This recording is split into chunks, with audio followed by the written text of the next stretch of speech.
أعوذ بالله من الشيطان الرجيم. وقل رب أنزلني منزلا مباركا وأنت خير المنزلين.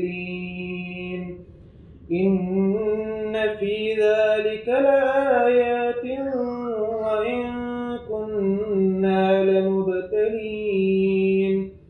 ثم أنشأنا من بعدهم قرنا آخرين فأرسلنا فيهم رسولا منهم أن اعبدوا الله ما لكم من إله غيره أفلا تتقون.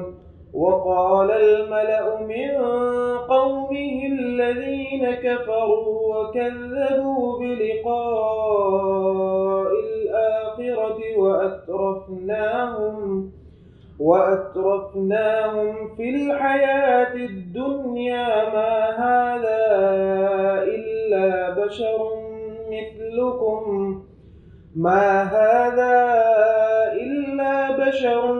مثلكم يأكل مما تأكلون منه ويشرب مما تشربون ولئن أطعتم بشرا مثلكم إنكم إذا لخاسرون. أيعدكم أنكم إذا متم وكنتم ترابا وعظاما أنكم مخرجون. هيهات هيهات لما توعدون.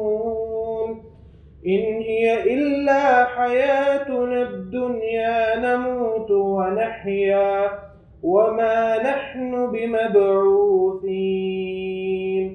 إن هو إلا رجل افترى على الله كذبا وما نحن له بمؤمنين. أعوذ بالله من الشيطان الرجيم. بسم الله الرحمن الرحيم. ثم انشأنا من بعدهم قرنا آخرین. پچھلی آیتوں میں اللہ تعالیٰ نے حضرت نوح علیہ السلام کا واقعہ بیان فرمایا تھا. نوح علیہ السلام نے قوم کو دعوت دی اور قوم نے انکار کر دیا. اس کا انجام یہ ہوا کہ ایمان لانے والے بچا لیے گئے اور جو کافر تھے ان کو غرق کر دیا گیا. اب اس کے بعد دوسرا واقعہ بیان فرمایا اللہ تعالیٰ نے اس قوم کا جو نوح علیہ السلام کے بعد آئی. اللہ فرماتے ہیں کہ ثم انشأنا، پھر ہم نے اٹھایا، پھر ہم نے پیدا کیا، من بعدہم، قوم نوح کے بعد، قرن آخرین، ایک دوسری قوم کو. نوح علیہ السلام کے بعد جو دوسری قوم آئی وہ کون سی تھی؟ قوم عاد تھی. وہ قوم عاد کے بارے میں اب اللہ تعالیٰ ذکر فرما رہے ہیں کہ قوم نوح کے بعد ہم نے ایک دوسری قوم کو عروج عطا کیا. جن کی مثالیں اللہ تعالیٰ نے دی ہیں یہ وہ قومیں تھیں جو اپنے وقت میں معروف تھیں اور جس طرح آج سپر پاور ہیں، بڑے ممالک ہیں، بڑی قومیں ہیں، اسی طرح یہ قومیں معروف تھیں عربوں میں جن کی مثالیں دی اللہ تعالیٰ نے. اللہ فرماتے ہیں فَأَرْسَلْنَا فِيهِمْ رَسُولًا مِّنْهُمْ، ہم نے بھیجا فیہم اس قوم میں رسولا منہم، ایک رسول انہی میں سے مراد یہ ہے کہ اسی بستی میں سے، اسی قوم میں سے، اسی خاندان میں سے. باتیں جو ہیں اللہ تعالیٰ نے الفاظ میں ہی بڑی واضح کر دی ہیں. اس بستی سے، اس قوم سے، اس خاندان سے ہونے کا مطلب یہ ہے کہ وہ انہیں جیسا ایک آدمی تھا، بشر تھا انہی میں سے، لیکن اس کو ہم نے فضیلت دی، اس کو ہم نے رسالت دے دی. اور یہ تو اللہ تعالیٰ کی حکمت ہے یا اللہ کے فیصلے ہیں کہ اللہ تعالیٰ کس کو رسالت کا منصب عطا فرماتے ہیں یا کس کو یہ مقام اور مرتبہ دیتے ہیں، لیکن تھا وہ انہی کی قوم سے، انہی کی قبیلے سے، انہی کے خاندان سے، انہی کے بستی میں سے ایک آدمی تھا، اس کو ہم نے رسول بنا کے بھیجا، اور اس نے جا کے کیا بات کہی، ان اعبدوا اللہ ما لکم من الہ غیرہ۔ یہ بڑی اہم بات ہے، اللہ تعالیٰ معاف کرے، یہ جو چیز ہے نا ان اعبدوا اللہ والی، یہ نوح علیہ السلام کے زمانے سے ہی اس میں لوگوں کو پھیر ہے یا لوگ غلط فہمی میں پڑے ہوئے ہیں۔ یہی بات نوح علیہ السلام نے کہی اپنی قوم کو، ان اعبدوا اللہ، عبادت اللہ ہی کرو۔ اب جہاں تک اللہ تعالیٰ کو خالق اور رازق اور مالک ماننے کا تعلق ہے، وہ تو ساری دنیا مانتی ہے، کافر بھی مانتے ہیں، مشرک بھی مانتے ہیں کہ رازق کا، آسمانوں کا پیدا کرنے والا، زمین کا پیدا کرنے والا، لوگوں کو پیدا کرنے والا، یہ تو اللہ تعالیٰ کی ذات ہے۔ اب مسئلہ صرف اسی بات پہ آ کے اٹھتا ہے جہاں پہ جس کی بار بار سب سے پہلے انبیاء نے اپنے رسولوں کو بات کہی کہ بندگی اللہ ہی کرو، اس کے علاوہ بندگی کوئی لائق نہیں ہے۔ بندگی کا مطلب یہ ہے کہ اگر نظر نیاز دینی ہے تو اس کے نام کی دو، صدقہ خیرات کرنا ہے اس کے نام کا دو، مشکل کشا ماننا ہے اس کو مانو، حاجت روا ماننا ہے اس کو مانو، نماز پڑھنی ہے اس کے نام کی نماز پڑھو، روزہ رکھنا ہے اس کے نام کا روزہ رکھو، اعتکاف کرنا ہے، مجاور بننا ہے، بیٹھنا ہے ثواب کی نیت سے، تو صرف اللہ تعالیٰ کی ذات کے لیے بیٹھو اور کسی کے لیے نہ بیٹھو۔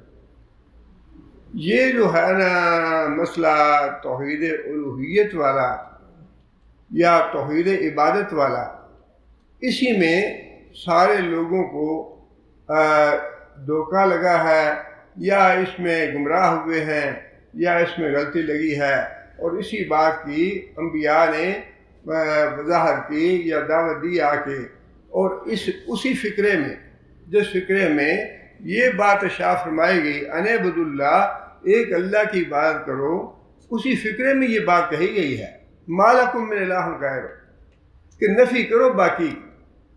یہ بڑا مشکل کام ہے، جن کا عقیدہ بن جاتا ہے کہ فلاں بھی داتا ہے اور فلاں بھی رازق ہے، فلاں اولاد دیتا ہے، فلاں عزت دیتا ہے، فلاں بیٹا اور بیٹیاں دیتا ہے، فلاں دیتا ہے، اس عقیدے کو بدلنا یہ بڑا مشکل ہے کہ، لیکن مطالبہ یہی ہے کہ ان کی ساتھ نفی بھی کرو، صرف ایک اللہ کی عبادت مطلوب نہیں ہے، بلکہ ساتھ یہ مطالبہ ہے لا الہ بھی کہو۔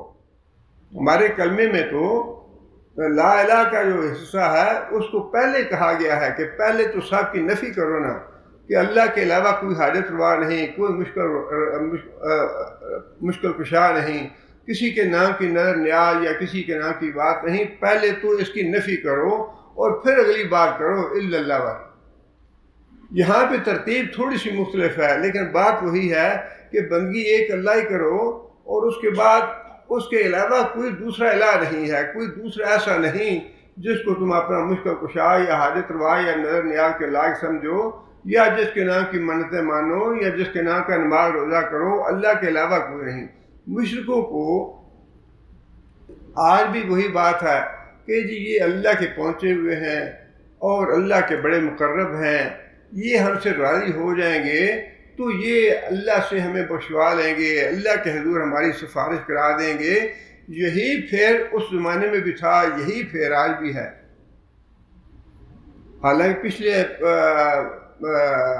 آیتوں میں ہم نے یہ پڑھا کہ نوح علیہ السلام جو تھے اپنے بیٹے کی سفارش نہیں کرا سکے، اپنے بیٹے کو نہیں بچا سکے۔ اب اس سے بڑی بات اور کیا ہو سکتی ہے قرآن مجید کی؟ لیکن مسئلہ تو یہی ہے کہ قرآن مجید کو پڑھنا اور اس کی تفسیر یا تشریح یا اس طرف تو لوگ آنے نہیں دیتے۔ سب سے بڑی جو ہے نا دین کی خدمت ہی یہ ہے کہ قرآن مجید کی تعلیم کو عام کیا جائے اور لوگوں کو یہ پتہ چلے کہ یہ جتنے بھی دربار اور خانقاہ ہیں اور جتنے بھی ٹہریاں اور قبریں اور جہاں یہ رونقیں لگی ہوئی ہیں، جہاں پہ لوگ جا کے منتیں مانتے ہیں، نظر نیازیں چڑھاتے ہیں، یہ بالکل باطل اور فضول ہے، بالکل کچھ بھی فائدہ نہیں ہے ان کا، کچھ بھی کسی کے کام نہیں آئیں گے۔ بار بار قرآن مجید میں بتایا گیا کہ قیامت کے دن یہ ان کی عبادت کی نفی کریں گے، انکار کر دیں گے کہ یا اللہ ہمیں تو پتہ ہی نہیں کہ یہ ہمارے نام کی نظریات دیتے رہے۔ فرمایا کہ ما لکم من الہ غیر، اس کے علاوہ تمہارا کوئی الہ نہیں۔ افلا تتقون، کیا تم اس بات سے ڈرتے نہیں کہ تم اللہ کے علاوہ کسی دوسرے کو اپنا معبود ٹھہراتے ہو یا کسی دوسرے کو اپنا الہ مانتے ہو؟ بات تو بالکل وہی ہے جو نوح علیہ السلام نے اور دوسرے انبیاء نے اپنی قوموں سے کہی، اور آگے بھی معاملہ بالکل وہی ہے جو نوح علیہ السلام کے ساتھ ہوا۔ وَقَالَ الْمَلَأُ مِنْ قَوْمِهِ الَّذِينَ كَفَرُوا وَكَذَّبُوا بِلِقَاءِ الْآخِرَةِ وَقَالَ الْمَلَأُ مِنْ قَوْمِهِ، حود علیہ السلام کی جو قوم تھی، قوم عاد، ان کے سرداروں نے یہ بات کہی۔ یہ سارا معاملہ جتنے بھی یہ کشمکش ہے، لڑائی جھگڑا ہے، یہ ہوتا سرداروں کے ساتھ ہی ہے۔ سردار جو ہیں وہی سب سے بڑا فتنہ ہے۔ جو عام لوگ ہوتے ہیں، کچھ لوگ تو ایسے ہوتے ہیں کہ وہ بالکل بے ضرر اور ان کو کوئی اس چیز سے گرد و غات نہیں ہوتی کہ کیا لڑائی ہو رہی ہے، کیا جھگڑا ہے اور کس مصیبت میں لوگ پڑے ہیں۔ جو دیندار طبقہ ہے وہ تو اپنا دینی فریضہ سمجھ کے جد و جہد کرتا ہے، کوشش کرتا ہے، مسجد بناتا ہے، مدرسے بناتا ہے کہ بھائی لوگوں کو دین کی طرف بلانا ہے۔ اب ان کی مخالفت میں جو سرگرم ہوتے ہیں، ایک گروہ ہوتا ہے جو بڑا سخت سرگرم ہوتا ہے ان کی مخالفت میں، وہ ہے گروہ سرداروں کا، چودراہٹ والوں کا۔ ان کی چودراہٹ پہ ضرورت پڑتی ہے کہ ایک مولوی جو ہے مسجد کا، جس کو ہم 1000 یا 2000 تنخواہ دیتے ہیں، اس کی سرداری کیا؟ حالانکہ بات یہی ہے، بادشاہ کے پاس امام زہری بیٹھے تھے، امام زہری سے بادشاہ نے پوچھا، ملک بن مروان تھا، خلیفہ پوچھنے لگا کہ اچھا بھائی وہ فلاں جو مکہ میں آج ہے مفتی کون ہے؟ بتایا کہ مکہ میں تو فلاں مفتی ہے، آزاد کردہ غلام ہے۔ اچھا مدینہ میں مفتی کون ہے؟ اچھا فلاں جگہ بھی فلاں آزاد کردہ غلام ہے۔ مصر میں کون ہے؟ فلاں بھی وہ فلاں ہے، وہ آزاد کردہ غلام ہے۔ اچھا یمن میں کون ہے؟ اچھا وہ بھی آزاد کردہ غلام ہے۔ فلاں جگہ کون ہے؟ فلاں جگہ کون ہے؟ امام زہری بتاتے رہے۔ آخر میں اسے پوچھا کہ اچھا وہ فلاں بخارا میں کون ہے؟ وہ فلاں ہے، وہ بھی آزاد کردہ غلام ہے۔ نہیں وہ آزاد کردہ غلام نہیں، وہ تو آزاد ہے۔ 8-10 جو جگہ تھی یا ملک تھے ان میں تو آزاد کردہ غلام تھا، اور ایک جگہ پہ مفتی جو ہے وہ آزاد تھا۔ وہ بادشاہ جو ہے نا پریشان ہو گیا کہ یہ کیا ہے، ہر جگہ پہ غلام، ہر جگہ پہ غلام، یہ کیوں ایسے کہنے لگا امام زہری سے کہ یہ کیا چکر ہے کہ یہ آزاد کردہ غلام جو ہیں یہ مفتی بنے پھرتے ہیں، اور آزاد جو ہے وہ ایک ہی جگہ پہ ہے۔ امام زہری رحمۃ اللہ علیہ نے فرمایا کہ بادشاہ بات یہ ہے کہ یہ دین جو ہے نا یہ اللہ کا دین ہے، جو بھی اس کو سیکھے گا وہ لوگوں کا پیشوا اور امام اور رہنما بنے گا، خواہ وہ غلام ہے یا اجمی ہے یا عربی ہے، کالا ہے، گورا ہے، یہ دین جو بھی سیکھے گا نا وہ لوگ اپنے آپ اس کو اپنا امام بنا لیں گے، اپنا پیشوا بنا لیں گے، اور جو نہیں سیکھے گا دین کا علم اس کو اللہ گرا دے گا۔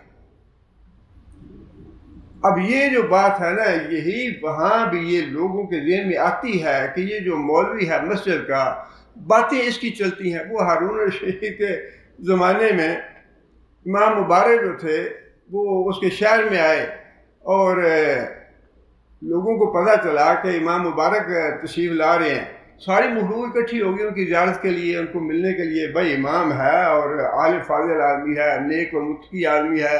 اب یہ تو اللہ تعالیٰ نے وہ جو بات اشاع فرمائی نا کہ ان الذین آمنوا وعملوا الصالحات سیجعل لهم الرحمن ودا، جو ایمان لانے والے اور نیک لوگ ہیں اللہ تعالیٰ لوگوں کے دلوں میں ان کی محبت پیدا کر دیتا ہے۔ یہ قدرتی سی بات ہے۔ انسان خود خواب نہ اتنا متقی ہو، خود اتنا پرہیزگار نہ ہو، خود گناہ گار ہی کیوں نہ ہو، لیکن وہ چاہے گا یہ کہ میری دوستی جو ہے متقی آدمی سے ہونی چاہیے، متقی کی وہ عزت کرے گا، پسند متقی وہ کرے گا۔ ہارون رشید کے زمانے میں وہ عبداللہ بن مبارک آئے وہاں ان کے شہر میں، ساری مخلوق اکٹھی ہو گئی ان کی زیارت کے لیے، ان کو ملنے کے لیے، ان سے دعا کروانے کے لیے۔ وہ ہارون رشید کی بیوی زبیدہ جو تھی وہ دیکھ رہی تھی، اس نے پوچھا کہ لوگ اتنی ساری مخلوق ساری کیوں اکٹھی ہو رہی ہے؟ لوگوں نے بتایا کہ عبداللہ بن مبارک تشریف لا رہے ہیں آپ۔ وہ زبیدہ کہنے لگی کہ اللہ کی قسم بادشاہ تو یہ لوگ ہیں، ہارون رشید تو ایسی بادشاہ بنا ہوا ہے، وہ تو پولیس کے ذریعے لوگوں کو اکٹھا کرتا ہے، اور یہ لوگ تو اپنے آپ اپنی محبت کی وجہ سے اکٹھے ہو رہے ہیں۔ پیشوا تو وہ بن جاتا ہے جو مولوی ہے مسجد کا، مسئلہ اسی سے آگے پوچھنا ہے۔ ٹھیک ہے حکومت جو کرتا ہے کرتا رہے، لیکن کبھی کسی نے بادشاہ سے جا کے کہا کہ جنازہ پڑھا دو آ کے ہمارا، یا کسی نے صدر سے یا گورنر سے جا کے کہا کہ یہ ہمارا نکاح پڑھا دیں، اس کے لیے تو مولوی کے پاس آنا پڑے گا، اور جو عزت اور احترام مولوی کے لیے پیدا ہو جاتا ہے دین کی وجہ سے، وہ صدر کے لیے یا گورنر کے لیے یا وزیروں کے لیے پیدا نہیں ہوتا۔ وہاں بھی یہی بات تھی کہ وہ سردار جو تھے انہیں اسی بات کا جو تھی نا مخالفت کی وجہ وہ یہ تھی کہ یہ پیشوا بن جائیں گے، اگر ہم نے ان کی بات مان لی پیغمبروں کی اور ان کی اطاعت شروع کر دی تو اس کا مطلب یہ ہے کہ پیشوا اور امام تو یہ ہو گیا، ہماری چودراہٹ اور ہماری سرداری تو ختم ہو گئی، ہم ان کے پیچھے چلیں گے، یہ پھر ہمارے آگے ہوں گے، ہم ان کے پیچھے چلیں گے۔ اس لیے جو طبقہ سب سے زیادہ مخالفت کرتا ہے دیندار طبقے کی وہ ہیں دنیا دار چودھری اور سردار۔ جو دنیا دار چودھری اور سردار ہیں یا جو بڑے بڑے عہدوں پہ اور مناصب پہ بیٹھے ہوتے ہیں، اللہ تعالیٰ معاف کرے، کیا کہیں، اچھے بھلے کلمہ گو مسلمان لوگ جو ہیں وہ ایسی مت ماری ہوئی ہے کہ مولوی کا نام جو ہے ان کے لیے یہ جو یونیورسٹیاں ہیں یہ دہشت گردی کے مراکز ہیں، اور یہ ہمارے وزیروں کے بیان ہیں اس طرح، اور وہ صرف اس وجہ سے کہ ان کے ہاتھ میں حکومت ہوتی ہے، ان کے پاس مناصب ہوتے ہیں، انہیں کوئی پوچھنے والا نہیں ہے، جو مرضی کسی کی بےزتی کر دیں، دین کو تان کریں، اسلام کو تان کریں، رسالت پہ ماشاء اللہ توہین ہو جائے، کسی کو کوئی پرواہ نہیں ہوتی۔ وہ سردردی ساری مولویوں کی ہے۔ اس لیے جتنے بھی سردار ہیں اپنی اپنی قوموں کے، نبی صلی اللہ علیہ وسلم کے زمانے میں کیا ہوا، سب سے زیادہ مخالفت کرنے والے تاریخ میں نام پڑھ کے دیکھ لیں، نضر بن حارث بھی قبیلے کا سردار، ابو جہل بھی قبیلے کا سردار، ابو لہب بھی قبیلے کا سردار، امیہ بن خلف بھی قبیلے کا سردار۔ جتنے لوگوں نے مخالفت کی نبی صلی اللہ علیہ وسلم کی وہ سارے سردار تھے، عام لوگوں کے تو نام ہی تاریخ میں نہیں ہے، عام لوگوں کے تو۔ اور ہمیشہ یہی ہوتا ہے کہ جب بھی کوئی دعوت کا کام ہوتا ہے یا کوئی دین کی بات کرتا ہے تو مخالفت کرنے والے جو طاقتور لوگ، منصب والے، عہدوں والے اور چودراہٹ والے، سرداریوں والے لوگ ہیں وہی مخالفت کرتے ہیں اس کی۔ عام لوگوں کا معاملہ یہ ہوتا ہے کہ وہ دیکھتے رہتے ہیں، جدھر پڑھنا بھاری ہو گیا وہ ادھر اس کے پیچھے چل پڑے، عام لوگوں کا معاملہ تو یہ ہوتا ہے۔ لیکن یہ معاملہ سرداروں کا ہے، فتنہ ہمیشہ سردار ڈالتے ہیں دین کے آگے۔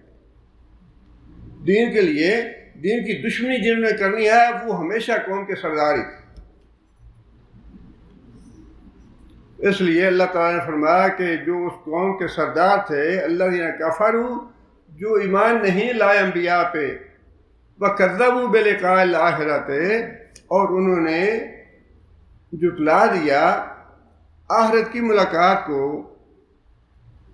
وَأَتْرَفْنَاهُمْ فِي الْحَيَاةِ الدُّنْيَا، اور ہم نے ان کو خوشحالی عطا کی، دنیا کا مال عطا کیا، نعمتیں عطا کی، اطرفنا، ہم نے ان کو بہت زیادہ مال اور دولت دیا دنیا کا، فی الحیات الدنیا، دنیا کی زندگی میں۔ انہوں نے یہ بات کہی، ما ھذا الا بشر مثلکم، یہ تو تم جیسا ہی ایک آدمی ہے، بشر ہے یہ۔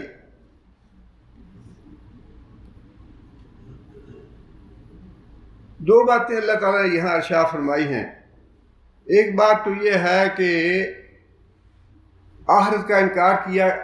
آخرت کا انکار کرنے والے تھے وہ سردار جنہوں نے مخالفت کی انبیاء کی.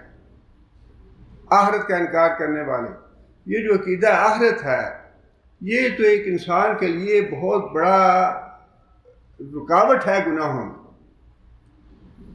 لوگوں کی اصلاح کے لیے عقیدہ آخرت جو ہے نا یہ بہت مؤثر ذریعہ ہے. انسان کو قدم قدم پہ عقیدہ آخرت روک لیتا ہے. کیا کرنے لگے؟ کیوں کرنے لگے ہو یہ؟ اللہ عذاب دے گا، اللہ سزا دے گا، اللہ پکڑ لے گا. حضرت بکر صدیق رضی اللہ تعالیٰ عنہ فوت ہوئے تو جو کچھ بھی اپنے پاس پڑا تھا نا بیت المال کا مال، فلاں چادر بھی دے دو، غلام بھی دے دو، یہ بھی دے دو، وہ بھی جا کے عمر کو حوالے کر دو. وہ کس لیے تھا؟ اس لیے کہ جو حکومت کی چیز میرے پاس امانت پڑی ہے کہیں میں وہ اپنے پاس رکھتے ہوئے مر نہ جاؤں، یہ قیامت کے دن اللہ تعالیٰ مجھ سے اس کا اظہار نہ مانگ لے. یہ جو امت کا مال پڑا ہے، حکومت کا یا سرکاری چیزیں میرے پاس موجود ہیں جو میں استعمال کرتا رہا ہوں، یہ میرے مرنے کے بعد عمر کے حوالے کر دینا. عبد الرحمن بن عوف رضی اللہ تعالیٰ عنہ بڑا مال تھا اور رزق حلال تھا. اللہ تعالیٰ نے بہت خوشحالی اور دنیا کا مال دیا انہیں. لیکن جو آخرت کا ایک تصور تھا نا کہ آخرت میں اللہ تعالیٰ نے اس مال کا، ان نعمتوں کا حساب لینا ہے، اس کا حال یہ تھا کہ روزہ رکھا ہوا تھا، روزہ کھولنے کے لیے بیٹھے اور آگے مختلف نعمتیں آ گئی کھانے کے لیے. ایک ہم تو اللہ تعالیٰ معاف کرے کتنی نعمتیں ہوں گی، ایک ڈش نہیں ہوگی، دو ہوگی، تین ہوں گی، لیکن وہ اپنے سامنے یہ نعمتیں دیکھ کے تو رونے لگے اس بات پہ کہ کہیں ایسا نہ ہو کہ ہماری نیکیوں کا، ہمارے ایمان کا اللہ تعالیٰ نے ہمیں دنیا میں بدلہ دے دیا ہو اور یہ معاملہ ہمارا یہیں پہ صاف ہو جائے اور آخرت میں اللہ تعالیٰ مواخذہ کرے ہم سے کہ دنیا سے تم کیا لے کے آئے. یہ جو آخرت کا عقیدہ ہے یہ تو انسان کو ایسے جکڑ لیتا ہے کہ انسان کو قدم نہیں اٹھانے دیتا کوئی غلط. اور جتنے لوگوں نے مخالفت کی یا جنہوں نے ظلم کیے مسلمانوں پہ، وہ عاص بن وائل کا تو واقعہ بھی موجود ہے. حضرت خباب بن ارت ملازم تھے اس کے، اور حضرت خباب بن ارت نے جو زمانہ جاہلیت میں کام کیا تھا عاص بن وائل کا، اس سے جا کے پیسے مانگے کہ مجھے میری مزدوری دو. کہنے لگے محمد کا انکار کرو تو پھر میں تمہیں دوں گا پیسے. حضرت خباب نے کہا کہ نہیں، وہ تو پھر مر کے دوبارہ اگر تم زندہ ہو کے آ جاؤ پھر بھی میں نبی صلی اللہ علیہ وسلم کا انکار نہیں کروں گا. کہنے لگا کہ اچھا مر کے دوبارہ زندہ بھی ہونا ہے. کہنے لگا اچھا ٹھیک ہے جاؤ، جب مر کے دوبارہ ہم زندہ ہوں گے نا پھر میں پیسے دوں گا. مطلب یہ کہ مر کے دوبارہ زندہ ہونے والی بات جو ہے یہ تمہاری ہے، ہماری بات نہیں آئی ہے، ہم نہیں زندہ ہوں گے دوبارہ. جتنے لوگوں نے ظلم کیے حضرت ابو ذر غفاری پہ یا حضرت بلال پہ یا حضرت خباب پہ، ان کے ذہنوں میں یہ کہاں تھا کہ ہم نے حساب دینا ہے. بالکل کوئی پرواہ نہیں تھی. یہ آخرت کا اگر عقیدہ ہوتا تو یہ صورتحال نہ ہوتی. اس لیے پہلی بات تو یہ کہ اللہ تعالیٰ فرماتے ہیں کہ کفار میں سے وہ سردار جنہوں نے آخرت کا انکار کیا، اور دوسری بات یہ فرمائی کہ وَأَتْرَفْنَاهُمْ فِي الْحَيَاةِ الدُّنْيَا کہ دنیا کی زندگی میں ہم نے انہیں بڑا مال دولت دے رکھا تھا. یہ دنیا کا مال دولت جو ہے بہت بڑا فتنہ ہے اور بڑے دھوکے میں ڈالتا ہے انسان کو. اب آپ دیکھ لیجئے، دیکھیں نا، پورا یورپ دیکھیں، غیر مسلم جو ممالک ہیں ان میں دیکھیں، بڑی فراخی ہے، بڑی دولت ہے، بڑا مال ہے اور ہر طرح کی خوشحالی ہے ان کے پاس. لیکن کبھی ان کے ذہنوں میں یہ بات نہیں آئی کہ اللہ تعالیٰ کہیں ناراض نہ ہو ہم سے. یہ جو خوشحالی اللہ نے دے رکھی ہے یہ اللہ، وہ تو سمجھتے ہیں کہ یہ اللہ کی رضا کی علامت ہے، اللہ ہم سے راضی ہے تب اللہ نے یہ سب کچھ دے رکھا ہے. اور ناراض ان سے ہے جو تنگ دست ہیں، جو بدحال ہیں، ناراض تو ان سے ہے، ہم سے تو اللہ خوش ہے۔ اور اللہ تعالیٰ نے سورہ سبا میں یہ بات بڑی وضاحت سے فرمائی ہے، وما ارسلنا فی قریۃ من نذیر، ہم نے جس بستی میں بھی کوئی رسول بھیجا، ڈرانے والا بھیجا، الا قال مترفوہا، وہاں کے جو کھاتے پیتے خوشحال لوگ، مالدار لوگ تھے، انہوں نے یہ بات کہی، انا بما ارسلتم بہ کافرون، کہ جو کچھ تم عقیدہ لے کے آئے ہو، جو دعوت تم لے کے آئے ہو، اس کا ہم انکار کرتے ہیں۔ وقالوا نحن اکثر اموالا واولادا وما نحن بمعذبین، ہمارے پاس مال بھی زیادہ ہے اور ہمارے پاس جتھا بھی زیادہ ہے، ہماری جماعت بہت بڑی ہے، ہمیں کون پوچھ سکتا ہے؟ وما نحن بمعذبین، ہمیں عذاب نہیں ہوگا۔ یہ جو مال اور دولت ہے نا، یہ انسان کے ذہن میں بڑا فتنہ پیدا کر دیتا ہے۔ جب فراخی آتی ہے تو انسان بھول جاتا ہے سب کچھ، انسان کو یاد نہیں رہتا اللہ تعالیٰ۔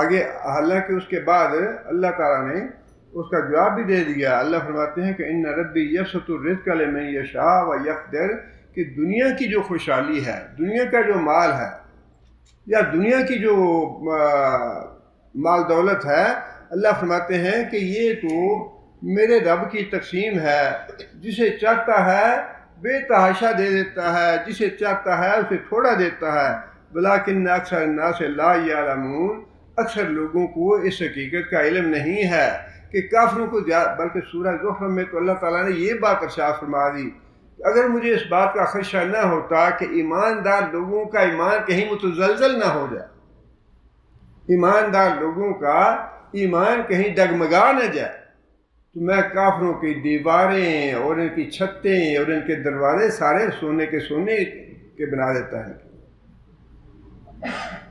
اسی وجہ سے کہ جن کے پاس زیادہ مال ہے، 20-30 توپوں کی سلامی سے جس کو دفنایا جائے، دنیا میں اس کی اتنی عزت ہو کہ 20-30 توپوں کی سلامی کے ساتھ وہ دنیا سے گیا، اس کا تو دماغ کہیں آسمانوں پہ ہوگا نا جی، ہمیں عذاب کیسے ملے گا؟ ہم تو پرنس ہیں، ہم تو بادشاہ ہیں، ہم تو خاندان جو ہے وہ اتنا اونچا خاندان ہے، ہمیں کون پوچھے گا آخرت میں؟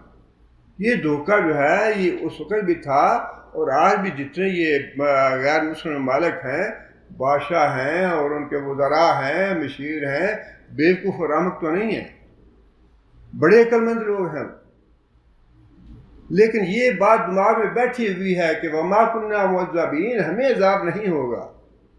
ہماری دنیا بڑی عزت ہے، ہمیں دنیا میں بڑا منصب اور بڑے عہدے اور بڑی بادشاہتیں ملی ہوئی ہیں، ہماری حکومتیں ہیں، ہم سپر ہیں سب سے۔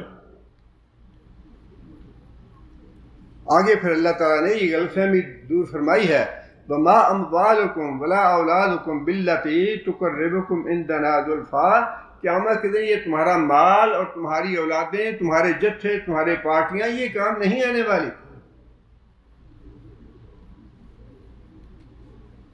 الا من آمن وعمل صالحا، ہاں البتہ ایمان اور اعمال صالح یہ کام آئے گا قیامت کے دن۔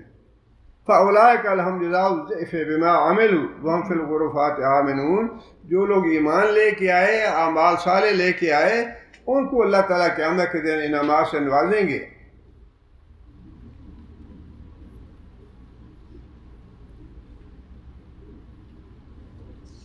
اب آگے پھر اللہ تعالیٰ نے بات وہی جو پہلے انبیاء پہ نوح علیہ السلام کے بارے میں کہی گئی، ایسے عجیب بات ہے یہ کہ جو پراپیگنڈا ہوتا ہے نا، انسان کو جو عام پڑھے لکھے ہیں، جو عوام کی اکثریت وہی ہوتی ہے جو سوچتی سمجھتی نہیں، بڑی جلدی لوگوں کے سبز باغ میں اور لوگوں کے پراپیگنڈے میں آ جاتے ہیں، اور وہ باتیں غلط نہیں ہوتی، باتیں ہوتی سچی ہیں، ٹھیک ہوتی ہیں۔ یہ بڑا سخت امتحان ہے ہدایت اور گمراہی کا، بہت سخت امتحان ہے۔ یہ جو عقل اللہ نے دی ہے نا، یہ تو بار بار فرمایا کہ تم عقل سے کام کیوں نہیں لیتے، عقل سے کام کیوں نہیں لیتے. یہ عقل جو ہے اللہ تعالیٰ نے اسی لیے دی ہے کہ سوچیں اس سے کہ کہیں کسی کی غلط پراپیگنڈے میں تو نہیں آ رہا میں. اب دیکھیں نا جتنی باتیں وہ کافر کہتے تھے کہ یہ بشر ہے، اب یہ بات تو دل کو بالکل لگتی ہے نا کہ بھئی ہم اپنی آنکھوں کے سامنے دیکھتے ہیں، ہمارے سامنے یہ پیدا ہوا، ہمارے سامنے یہ کھاتا پیتا ہے، سوتا ہے، جاگتا ہے، چلتا پھرتا ہے، بیوی بچوں والا ہے، ہم جیسا ہی ہے، اس میں کیا فرق ہے؟ اب یہ کہتا ہے میں رسول ہوں. اب ایک لمحے کے لیے آپ خود غور کریں، اللہ تعالیٰ کے فیصلے جو ہیں بڑے اچھے ہوتے ہیں. اللہ نے ہمیں جس زمانے میں پیدا کیا، اللہ نے بڑا احسان فرمایا ہم کو. اللہ تعالیٰ نے ہمیں ایمان دے دیا. یہ اتنی بڑی اللہ کا احسان ہے، اتنا بڑا اللہ کا فضل ہے کہ ایک انسان اگر ساری زندگی بھی اللہ کا شکر ادا کرتا رہے تو انسان شکر ادا نہیں کر سکتا. لیکن لمحہ بار کے لیے سوچیں کہ اگر کسی رسول کے زمانے میں ہم ہوتے، کسی رسول کے زمانے میں ہم ہوتے اور ہمیں یہ کہا جاتا کہ بھئی یہ تم جیسا آدمی ہے، بشر ہے، کھاتا ہے، پیتا ہے، سوتا ہے، جاگتا ہے، اس میں کون سی بات ہے رسالت والی؟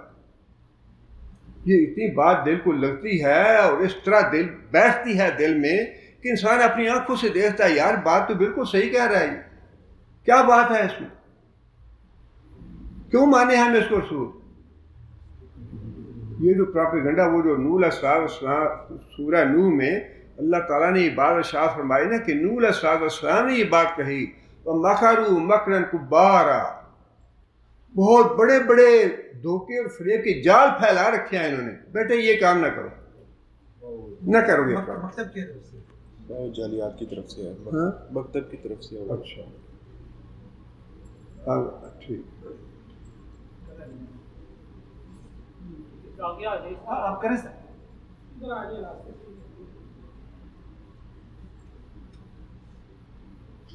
جو دلائل تھے پراپیگنڈے کے یا جس کی وجہ سے عام آدمی جو ہے فوراً متاثر ہو جاتا ہے، وہ باتیں جو ہیں ایسی نہیں ہیں کہ وہ کوئی بے عقلی کی باتیں ہوں. بے عقلی کی نہیں ہیں، بے وقوفی کی باتیں نہیں ہیں.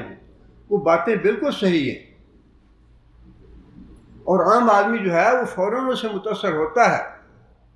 اور یہ ہر زمانے میں ایسا ہی رہا ہے کہ جو دین کے مخالف ہوتے ہیں باتیں ایسی نہیں کرتے جو آنکھوں والی اور بے وقوفوں والی ہوتے ہیں. باتیں وہ بالکل ٹھیک کرتے ہیں. باتیں وہ پھر واقعی زمینی حقائق ہوتے ہیں، اس سے انکار نہیں کیا جا سکتا. لیکن یہی تو اللہ نے عقل دے کے یہی تو ہمارا امتحان لینا ہے کہ یہ جو فتنوں کی دنیا ہے جس میں پراپیگنڈا بھی ہے، غلط بھی ہے، صحیح بھی ہے، نیکی بھی ہے، برائی بھی ہے، اس میں تم نے امتیاز کیا یا نہیں کیا؟ اس میں امتیاز کیسے کرنا ہے؟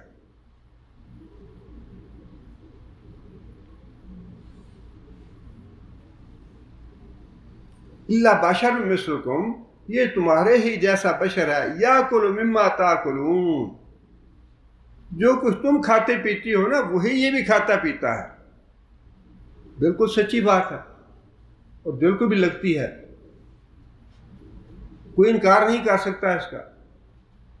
اللہ کے رسول بھی وہی کچھ کھاتے تھے، دودھ پیتے تھے، کھجوریں کھاتے تھے، جو کہ روٹی کھاتے تھے، سوتے بھی تھے، جاگتے بھی تھے. رونا بھی آیا، ہنسی بھی آئی. سارے جو بشری تقاضے تھے، بشری جتنے بھی معاملات تھے، اللہ کے رسول اپنے لوگ جو تھے وہ اپنی آنکھوں کے سامنے دیکھتے تھے کہ یہ تو بالکل ہماری جیسے معاملات ہیں ان کے.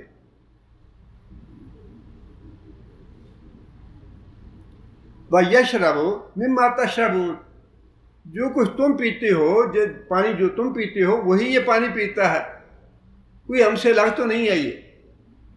یعنی یہ پیغمبر کی رسالت کی نفی کرنے کے لیے جو دلائل دیے کافروں نے یا جو باتیں کی، یہ غلط تو نہیں تھی، بالکل صحیح تھی. اب یہ تو جو اللہ نے عقل دی ہے نا، اس عقل کو اپنی جو عقیدت ہے نا یا اپنے ماں باپ دادا کا رسم و رواج، اس سے الگ ہو کے سوچنا پڑے گا. دنیا میں کسی بھی شخصیت سے ایسی عقیدت نہ رکھیں جس میں آپ اپنی عقل سے سوچ نہ سکیں. سوائے اللہ کے رسول کے. جو رسول ہیں ان سے عقیدت ایسی ہی ہونی چاہیے کہ جو اللہ کا رسول فرمائے بالکل آنکھیں بند کر کے وہ قبول کرنا ہے، سمعنا و اطعنا کہنا ہے. لیکن اللہ کے رسول کے بعد کسی بھی لیڈر کے ساتھ، خواہ وہ اپنا باپ کیوں نہ ہو، خواہ کوئی غیر ہو یا جو بھی ہو، مسلم ہے غیر مسلم ہے، جو بھی ہے، دینی شخصیت ہی کیوں نہ ہو، ایسی عقیدت نہ رکھیں جو عقیدت آپ کے فیصلہ کرنے میں رکاوٹ بن جائے. نہیں جی نہیں، فلاں صاحب کہتے ہیں بس ٹھیک ہے، فلاں نے کہہ دیا بس ٹھیک ہے. یہ تو بہت بڑی گمراہی ہے. دیکھیں نا، باتیں وہ ساری بڑی ایسا ہی ہوتا ہے. جو گمراہ کرنے والے ہیں، پراپیگنڈا کرنے والے ہیں دین کے خلاف، اسلام کے خلاف، باتیں وہ بڑی عقل کی اور باتیں بڑی سمجھداری کی کریں گے. آپ اس سے انکار نہیں کر سکیں گے. وہ باتیں شیطان فوراً دل میں بٹھا دے گا کہ جو باتیں یہ کہہ رہا ہے یہ تو بالکل سچی باتیں کر رہا ہے. بشر ہے یہ، وہی کھاتا پیتا ہے جو تم کھاتے ہو. جیسی زندگی تمہاری ہے ویسی زندگی اس کی بھی ہے. تمہارے درمیان اس میں فرق کیا ہے؟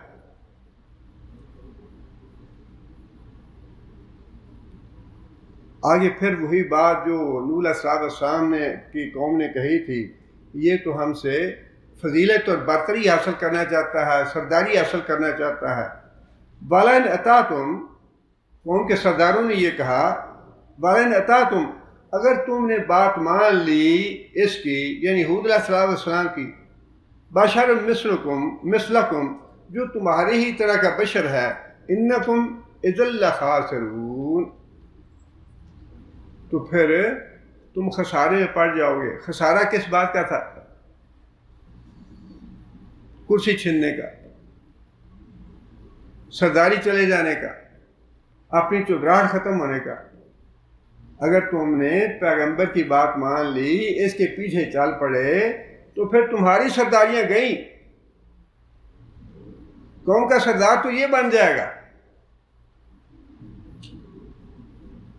لوگوں کو گمراہ کرنے کے لیے کتنی قوی دلیل ہے.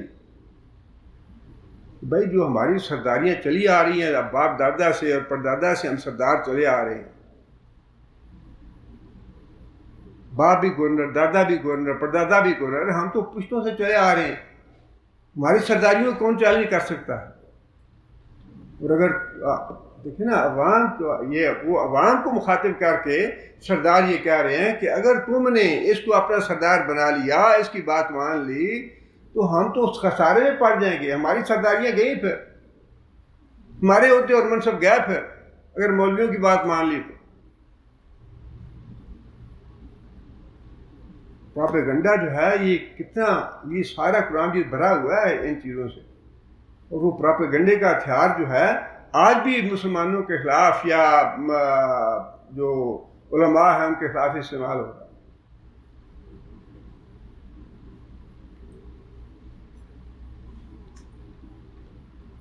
اَیَعِدُکُمْ أَنَّکُمْ اِذَا مِتُّمْ وَكُنْتُمْ تُرَابًا وَعِظَامًا أَنَّکُمْ مُخْرَجُونَ. اَیَعِدُکُمْ، کیا یہ تم سے وعدہ کرتا ہے یا یہ تم کو ڈراتا ہے کہ جب تم مر جاؤ گے، وَكُنْتُمْ تُرَابًا، اور مٹی ہو جاؤ گے، وَعِظَامًا، اور ہڈیوں کا ڈھانچہ بن جاؤ گے، أَنَّکُمْ مُخْرَجُونَ، تو یہ اس کا دعویٰ یہ ہے کہ تم دوبارہ زندہ کیے جاؤ گے. اب دیکھیں کہ کتنی قوت ہے اس بات میں. دیکھیں نا، عقیدہ ہے، عقیدہ اپنی جگہ پہ. عقیدے کو ایک لمحے کے لیے اس عقیدے کو چھوڑ دیں کہ ہمارا عقیدہ ہے کہ ہم نے دوبارہ زندہ ہونا. لیکن ایک عام آدمی جس کا عقیدہ یہ نہیں ہے، اس کے سامنے آپ یہ بات رکھیں کہ اچھا بھائی مرنے کے بعد دوبارہ زندہ ہونا ہے. ایک عام آدمی جس کا یہ عقیدہ نہیں ہے، وہ تو کہے گا کہ یہ پاگل ہے. ہزاروں سال، پتہ نہیں اربوں سال گزر گیا، بندے مرتے جا رہے ہیں اور نئے زندہ ہوتے جا رہے ہیں، اور پیچھے جو مر گئے ہیں ان میں سے کوئی زندہ ہو کے نہیں آیا. یہ کیسی بات کر رہا ہے؟ پراپیگنڈے میں قوت بڑی ہے، اور ان کی جتنی بھی دلیلیں تھیں کافروں کی، یہ تو چونکہ ہمارا عقیدہ ہے نا، اس لیے ہم کہتے ہیں کہ وہ بیوقوف تھے یا احمق تھے یا کیوں نہیں مانتے تھے، لیکن ایک لمحے کے لیے آپ اپنے ایمان کو اور عقیدے کو ذرا الگ کر کے دیکھیں اور پھر یہ دیکھیں کہ ان کا پراپیگنڈا کتنا مضبوط تھا۔ آج بھی معاملہ یہی ہے، حق کے خلاف، دین کے خلاف، مسلمانوں کے خلاف پوری دنیا میں جو پراپیگنڈا ہے، اس پراپیگنڈے میں بڑی قوت ہے۔ جہاد کو دہشت گردی منوا لینا بڑا آسان کام ہے، مشکل نہیں ہے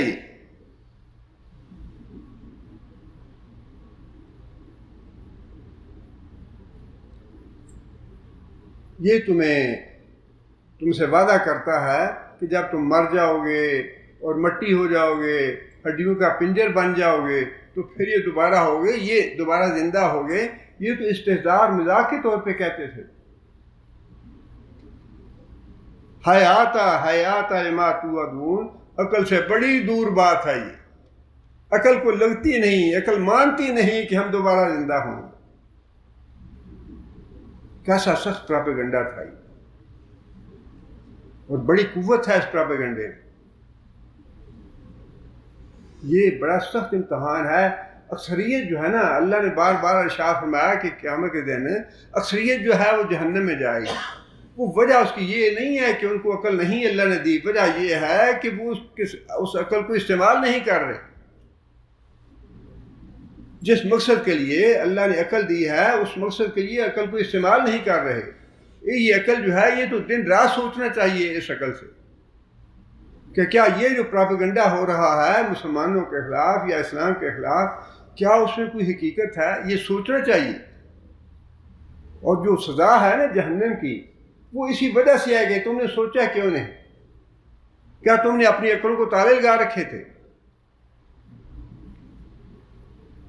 یہ جو دن کے 24 گھنٹے ہم دنیا میں پھنسے رہتے ہیں نا، اور اپنی اولاد کے لیے سوچنا ہے، کاروبار کے لیے سوچنا ہے، ملازمت کے لیے سوچنا ہے، اور دین کے لیے، قرآن کے لیے، حدیث کے لیے سوچنے کا وقت ہی نہیں ہے ہمارے پاس۔ یہ اسی بات کی عذاب ہوگا۔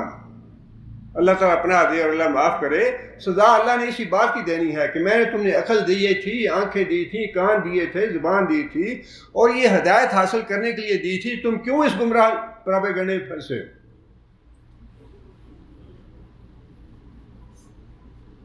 بار بار جو اللہ تعالیٰ نے ریپیٹ کی ہیں باتیں، ایسے بلا وجہ تو نہیں کی۔ یہ تو بڑا مضبوط پراپیگنڈا تھا، اور وہ آج بھی ایسا ہی ہے۔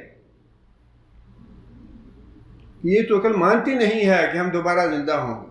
حیات بالکل بعید، عقل سے دور بات، عقل سے دور ہے یہ بات، عقل مانتی نہیں ہے اس بات کو۔ یہ تو ایمان کی بات ہے کہ ہم مانتے ہیں، ورنہ عقل تو یہی کہتی ہے کہ یہ ناممکن ہے، یہ نہیں ہو سکتا۔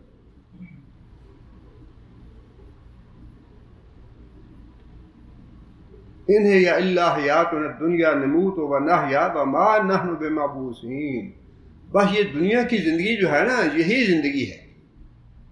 نموت ونحیا، ہم مرتے ہیں اور جیتے ہیں، مطلب یہ کہ ہم مرتے جا رہے ہیں اور پیچھے ہمارے جو چھوٹے ہیں وہ پیدا ہوتے جا رہے ہیں۔ بس یہ دنیا میں جو جینا مرنا ہے، یہی جینا مرنا ہے، اس کے علاوہ کچھ نہیں ہے۔ یہ بڑا مضبوط اور بڑا سخت پراپیگنڈا جو دل میں فوراً بیٹھتا ہے، دل فوراً اس کو قبول کرتا ہے۔ وہ جو اللہ نے شروع میں بتا دیا نا، ذالک الکتاب لا ریب فیہ، وہ جو یؤمنون بالغیب ھدی للمتقین الذین یؤمنون بالغیب، سب سے پہلی شرط یہ ہے کہ ایمان بالغیب لانا۔ جو اللہ کا رسول کہے، آنکھیں بند کر کے اس کو مان لیا، اس پہ عقل کی کسوٹی پہ نہیں جانچنا، اس کو پرکھنا نہیں ہے، بس جو اللہ کا رسول کہے اس کو آنکھیں بند کر کے مان لینا۔ یؤمنون بالغیب، ان کے لیے ہے ہدایت اس قرآن۔ وما نحن بمبعوثین، اس کے بعد انہوں نے خود ہی فتویٰ دے دیا سرداروں نے کہ وما نحن بمبعوثین، ہم دوبارہ زندہ نہیں کیے جائیں گے۔ یہ جو رسول کہہ رہا ہے یہ بالکل غلط کہہ رہا ہے۔ ان هو الا رجل افترى علی اللہ کذبا وما نحن له بمؤمنین، اور یہ آدمی جو ہے اللہ پہ جھوٹ باندھ رہا ہے۔ اللہ کا تصور تھا ان کے ہاں، ایسے نہیں ہے کہ اللہ کے منکر تھے، اللہ کو مانتے تھے، لیکن ان کا کہنا یہ تھا کہ یہ تو اللہ کے نام پہ جھوٹ باتیں کر رہا ہے ہمارے ساتھ۔ آپ ایک ایک بات کو الگ الگ کر کے اس کا تجزیہ کیجیے، کتنا یہ سخت پراپیگنڈا تھا اور کتنی دل میں بیٹھنے والی باتیں ہیں۔ جس کا ایمان بالغیب نہ ہو اس کے دل میں ساری باتیں فوراً بیٹھ جائیں۔ اور آج بھی ہمارے معاشرے میں بات تو ایسے ہی ہے، اگرچہ پراپیگنڈا بہت ہے علماء کے خلاف، لیکن انہی علماء میں اللہ کے نیک اور متقی پرہیزگار اللہ کے مقرب لوگ موجود ہیں۔ ہمیں اپنی عقل سے سوچنا ہے، عقل سے تجزیہ کرنا ہے کہ جتنے لوگوں کو ہم سنتے ہیں، جو لوگ بھی سوشل میڈیا پہ آتے ہیں یا جو اخباروں میں آتے ہیں یا رسالوں میں آتے ہیں، یہ اب ہمیں اپنی عقل سے سوچنا چاہیے کہ ان لوگوں میں اللہ کے مقرب بھی ہیں اور اللہ کے جو مردود بھی ہیں، جن سے اللہ ناراض ہے وہ بھی انہی لوگوں میں ہیں، اور جن سے اللہ راضی ہے وہ بھی انہی لوگوں میں ہیں۔ اب یہ ہمارا کام ہے کہ اللہ نے جو عقل ہمیں دی ہے ہم اس عقل کو استعمال کر کے دیکھیں اپنے ماحول میں اور اپنے زمانے میں کہ ہمارے زمانے میں کون آدمی جو ہے وہ واقعی اللہ کا نیک آدمی ہے اور ہمیں اس کی بات سننی چاہیے، اس پہ غور و فکر کرنا چاہیے، اور کون آدمی لوگوں کو گمراہ کر رہا ہے اس پہ ہمیں توجہ نہیں دینی چاہیے، اس سے ہمیں دور رہنا چاہیے۔ یہ ہر زمانے کی بات ہے نا، صرف رسول حود علیہ السلام کے زمانے کی باتیں نہیں ہیں، ہمارے زمانے کی باتیں بھی ہیں۔ ہم میں سے کون ہیں جو گمراہ ہو جاتے ہیں اس پراپیگنڈے سے، اور کون ہیں جو قائم رہتے ہیں ہدایت پہ۔ یہ روزانہ جو اللہ نے فرمایا نا کہ دعا مانگا کرو اہدنا الصراط المستقیم، یہ بلا وجہ نہیں ہے۔ ہر نماز کی ہر رکعت میں اہدنا الصراط المستقیم، کہیں گمراہ نہ کر دے شیطان ہمیں، کہیں شیطان لوگوں کے پراپیگنڈے میں پھنسا نہ دے ہمیں، کہیں ہم صراط مستقیم سے ہٹ نہ جائیں۔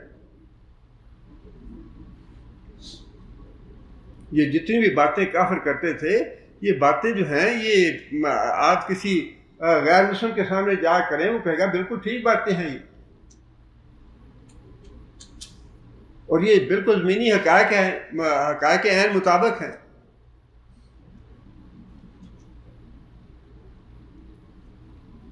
قال رب انصرنی بما کذبون، اور دعا کی حضور علیہ السلام نے کہ یا اللہ انہوں نے مجھے جھٹلا دیا ہے، اب تو میری مدد فرما۔ قال اما قلیل لیصبحن نادمین، بس تھوڑا سا انتظار کرو، اما قلیل، جو قلیل وقت ہے اس سے بھی تھوڑا، بہت ہی تھوڑا وقت انتظار کرو، لیصبحن نادمین، جو کچھ یہ دلیلیں دے رہے ہیں، جو کچھ پراپیگنڈا کر رہے ہیں، جو باتیں بنا رہے ہیں، اس پہ یہ پچھتائیں گے۔ ایسے نہ ہو کہ ہم بھی لوگوں کے پراپیگنڈے میں آ جائیں، بعد میں ہمیں بھی پچھتانا پڑے۔ انسان زندگی میں یہ چاہتا ہے نا کہ کسی کو اپنا لیڈر مانے، یا کسی سے بات پوچھے، یا کسی کو مسئلہ پوچھے، یا کسی کے سامنے اپنی بات رکھے۔ تو انسان کو اس معاملے میں بڑی احتیاط کی ضرورت ہے، کہیں ایسا نہ ہو، خواہ معاملہ دنیا کا ہو یا دین کا، دونوں معاملے بڑے نازک ہیں، دونوں معاملے بڑے نازک ہیں۔ دنیا کا معاملہ تو اور بھی زیادہ نازک ہے، بہت زیادہ خطرے والا ہے۔ جس کو آپ سمجھتے ہیں دنیا کے معاملے میں بھی کہ یہ اچھا ہے، دیکھیں کہ اس کا نماز روزہ کیسا ہے، اس کی جو 24 گھنٹے کی زندگی کیسی ہے، اللہ کا ڈر کتنا ہے، اس کو اپنے مال کی زکوٰۃ دیتا ہے یا نہیں دیتا۔ اور دین کے معاملے میں بھی، دین کے دونوں معاملے جو ہیں بڑے خطرناک ہیں۔ اول بات تو یہ ہے، سچی بات یہ ہے کہ اللہ کے رسول کے بعد کسی کو لیڈر کہنے کی طبیعت مانتی نہیں ہے۔ اللہ کے رسول کے بعد صحابہ کرام ہمارے لیے نمونہ ہیں، تابعین ہمارے لیے نمونہ ہیں، تبع تابعین، علماء، فضلاء، سارا کچھ وہی تک جو ہے نا طبیعت جو ہے بڑی مطمئن رہتی ہے وہاں تک۔ اس کے بعد طبیعت راغب ہی نہیں ہوتی کہ کسی کو عوامی لیڈر کہے ایسا اللہ تعالیٰ معاف کرے ماحول برا ہو گیا ہے، ایسی غلاظت پھیل گئی ہے کہ کسی کی طرف طبیعت جو ہے نا وہ توجہ کرتی نہیں ہے، طبیعت چاہتی نہیں ہے کسی کی. بہت زیادہ احتیاط کی ضرورت ہے کہ دین کے معاملے میں بھی دنیا کے معاملے میں بھی جس کو اپنا پیشوا بنانا ہے، جس سے محبت کرنی ہے، جس سے کوئی دنیا کا مشورہ کرنا ہے، مسئلہ پوچھنا ہے، بہت احتیاط کی ضرورت ہے. آگے فرمایا کہ فَأَخَذَتْهُمُ الصَّيْحَةُ بِالْحَقِّ، عین وقت کے مطابق جو وعدہ کیا گیا تھا نا ٹھیک اس وقت پہ عذاب نے ان کو آ لیا. فَجَعَلْنَاهُمْ غُثَاءً، غثاء کہتے ہیں یہ جو کوڑا کرکٹ ہم پھینکتے ہیں باہر گلی میں اور وہ مہینے 2 مہینے کے بعد بالکل بوسیدہ ہو جاتا ہے، بالکل سیاہ ہو جاتا ہے، وہ ہے غثاء. اللہ فرماتے ہیں کہ عذاب ہم نے ایسا بھیجا کہ ہم نے ان کو کچرا بنا دیا. لوگوں کے پراپیگنڈے میں آ کے کہیں ایسے نہ ہو کہ اللہ ہم سے ناراض ہو جائے. ایک بار نہیں 100 بار سوچیں، خواہ دین کا معاملہ ہے یا دنیا کا معاملہ ہے، دونوں معاملات میں بہت سوچ سمجھنے کی بات آئی. فَبُعْدًا لِلْقَوْمِ الظَّالِمِينَ، وہ ظالم قوم بھی دنیا سے رخصت ہوئی، دور ہوئی دنیا سے، دفع ہوئی دنیا سے، وہ بھی اپنے انجام کو پہنچی. آگے پھر انبیاء کے واقعات ہیں، بار بار اللہ تعالیٰ ریپیٹ کر رہے ہیں اور بڑے سبق ہیں اس میں. اس کو تھوڑا سا یہ تجزیہ کرنا چاہیے کہ جو باتیں وہ لوگ کہتے تھے الحمدللہ اللہ کا شکر ہے ہم مسلمان ہیں، اللہ نے عقیدہ توحید دیا ہے ہمیں اور یؤمنون بالغیب پہ ہمارا ایمان ہے، ساری باتیں مانتے ہیں، لیکن جو پراپیگنڈا ہے اس کی آپ دیکھیں کہ وہ جو نوح علیہ السلام نے خود یہ بات کہی تھی مکروا مکرا کبارا، بہت بڑے فریب اور دھوکے کے جال پھیلا رکھے ہیں انہوں نے. یہ ہے پراپیگنڈا.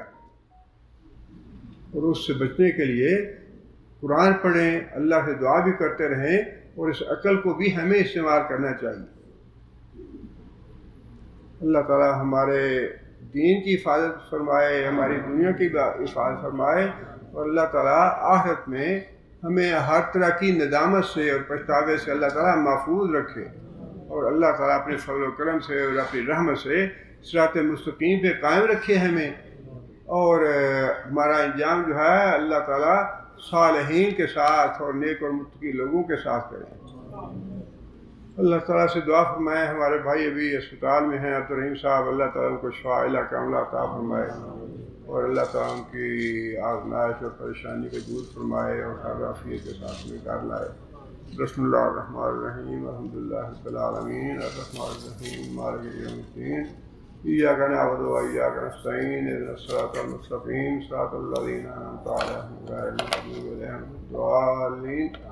اللهم صل على محمد وعلى آل محمد كما صليت على إبراهيم وعلى آل إبراهيم إنك حميد مجيد. اللهم بارك على محمد وعلى آل محمد كما باركت على إبراهيم وعلى آل إبراهيم إنك حميد مجيد. ربنا ظلمنا أنفسنا إن لم تغفر لنا وترحمنا لنكونن من الخاسرين. ربنا آتنا في الدنيا حسنة وفي الآخرة حسنة وقنا عذاب النار. ربنا هب لنا من أزواجنا وذرياتنا قرة أعين واجعلنا للمتقين إماما. ربنا اصرف عنا عذاب جهنم إن عذابها كان غراما إنها ساءت مستقرا ومقاما.